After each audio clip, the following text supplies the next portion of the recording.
Two startups. Almost the same idea, the same hunger. One ends up worth billions, the other quietly disappears. And the thing that decided which one lived isn't what you'd guess.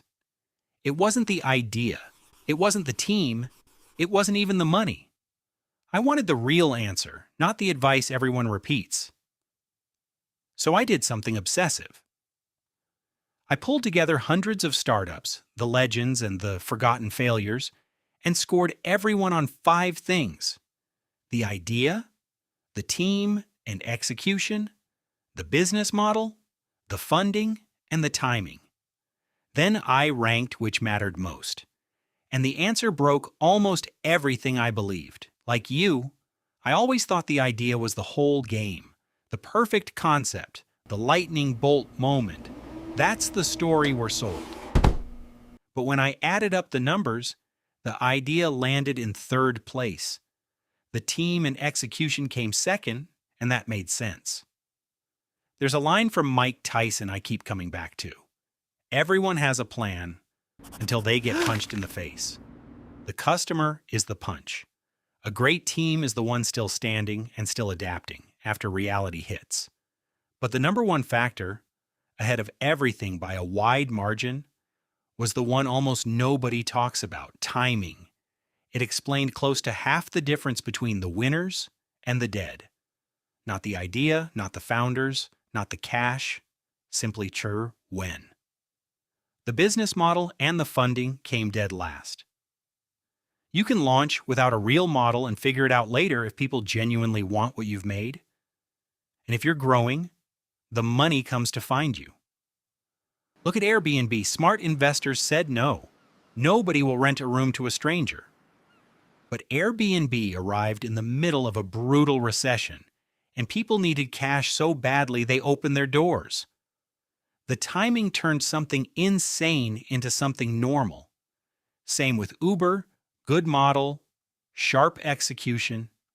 But the real reason it caught fire is that drivers were hungry for income at exactly that moment. Now flip it. Around 1999, a wave of companies tried to put video online, funded smart teams, some even signed Hollywood names. But almost no one had broadband. Watching one clip meant installing codecs by hand. Most of them died. Then the ground shifted, Flash solved the codec mess, half the country got broadband, and right on cue, YouTube appeared.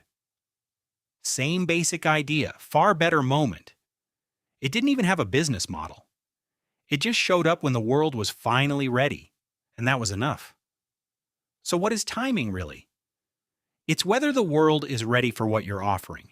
Too early, and you burn everything, dragging people into a future they don't want yet. Too late, and the crowd already arrived without you. The greatest idea on earth, launched at the wrong moment, still dies. So before you fall in love with your idea, ask one brutal question. Are people ready for this today? Not, will they love it eventually? Ready, right now. And be honest even when it stings. Because when you love an idea, you'll force it and ignore every sign the timing's wrong. The clock doesn't care how much you love it. Most founders blame themselves when it falls apart. But a lot of them weren't wrong. They were just early. You don't need a better idea. You need to read the moment before everyone else does. Subscribe, and you'll start seeing the hidden moves behind every success. Like it, share it, and tell me in the comments, what should we break down next?